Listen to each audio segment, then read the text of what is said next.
What is up, you filthy millennials? I am the Cynical American, and today I'm bringing you a deck tech of my Abzan Aristocrats deck for Aether Revolt Standard because I just like playing this deck.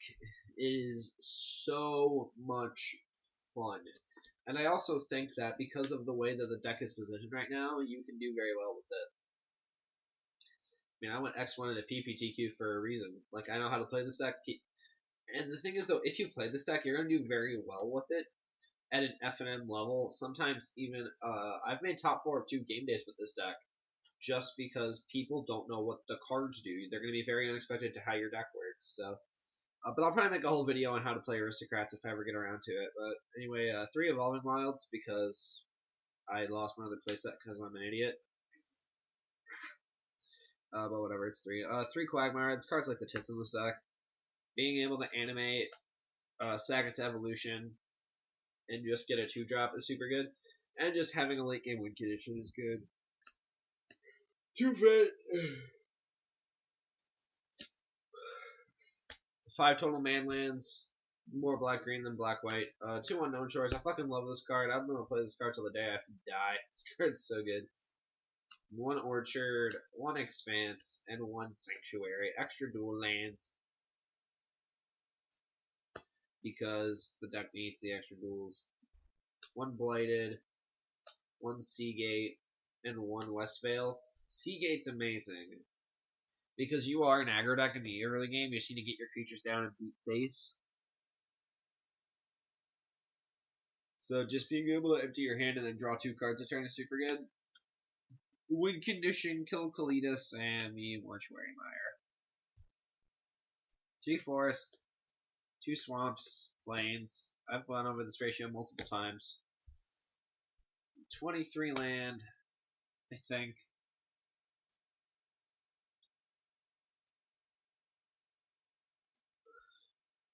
Yeah, 23 land. On to the creatures.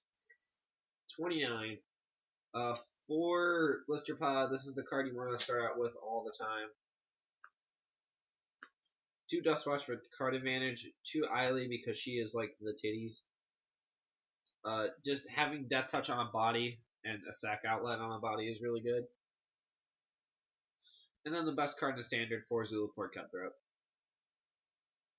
4 Sifter. This is like your best mid-game card and your late-game card, just being able to put 3 power on the board. But Deck and Stone against this card's really bad just because, well, it's really bad for you, but really good for them because they exile the Sifters, and then you can't do anything with the tokens unless you sack them in response, but then you have no board state.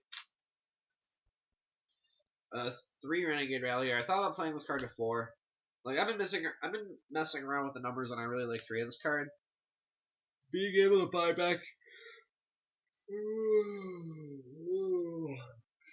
Like, just being able to go turn 3 Sifter, turn 4 this, get back a 2-drop, and then still play a card from your hand is really good. And, like, this can buy back lands. So once your man lands die, you can get them back too.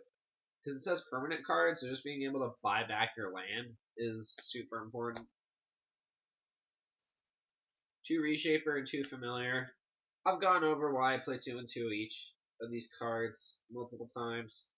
2 Yahenni. I thought about playing this card at 3.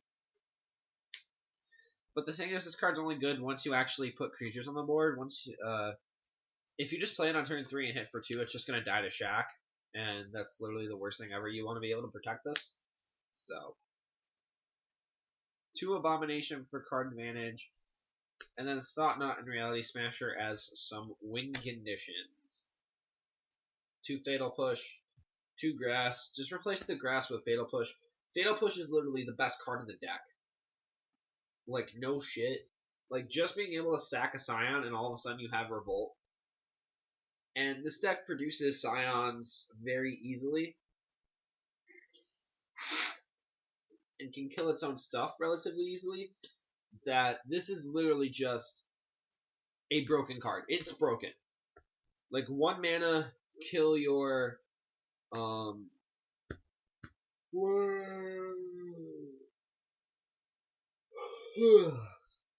1 mana, kill your Aether Spear Harvester. Kill your... what's a relevant 4-drop? Kill Felidar Guardian when they go to combo off. That is huge. Like, just being able to kill all the good creatures in the format's super good. And Grasp isn't bad either, it's just Fatal Push is better in this deck. Then 4 Eldritch Revolution, the most broken card nobody's playing. This card is like the fucking tits. Like, if people... Like, any deck that's playing green and has access to this card should play this card, because even if you're not getting the sack value out of it, the go get a creature out of your deck value, like the black green Constrict decks, I don't care why they're not playing that. Sack Risk card, go get Verge Risk Hold. Like, that is amazing. That is it for the main deck. It's 60 cards. For the sideboard, 1 Felidar Cub for enchantments, 1 Hamir Militia Captain for the mid-range matchups, because, again, it does flip over into Westvale Cult Leader. That's just this massive monster that your opponent has to kill. But you side in against like the blue-red decks and the mid-range decks. Sylvan Advocate to pressure control. Essence Depleter is super good against control because it's just a mana sink. You can pay 1 to colorless to target. Is it target opponent? Yeah, target opponent loses 1 life and you gain 1 life, so you can just spend your mana at the end of their turn killing them. And then 1 Vengeful Rebel to kill stuff. That is for the creatures.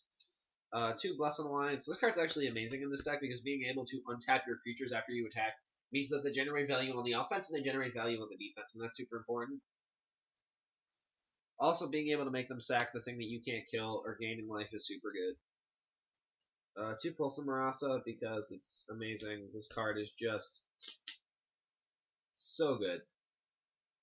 Getting back your creatures and stuff is just for control matchups. And even aggro decks, like gaining 6 life isn't bad either. 2 Fragmentize for vehicles, 2 Takedown for spirits, and then 2 Ob Nixilis Reunited. This card's for your control matchup. I have the emblem here too, but...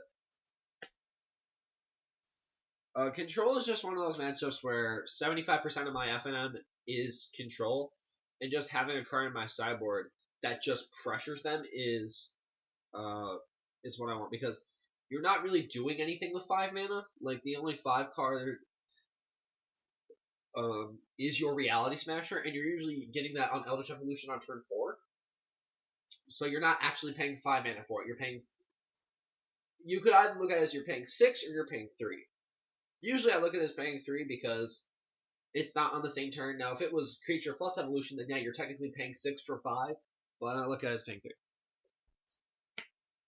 But it forces them to have a negate or a removal spell or something to interact with that. Otherwise, you're just going to keep drawing cards. Eventually, you're going to ult it, and they're going to die.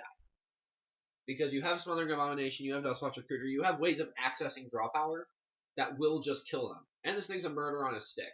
Like, I've literally won in games where I just play this thing, I kill my own creatures, and that generates the win for me. Because my opponent won't kill them in combat, they'll just take the damage. So I attack with them, they go to like 1, and then I play this, kill my own creature, and then Cutthroat kills them, and the game's over.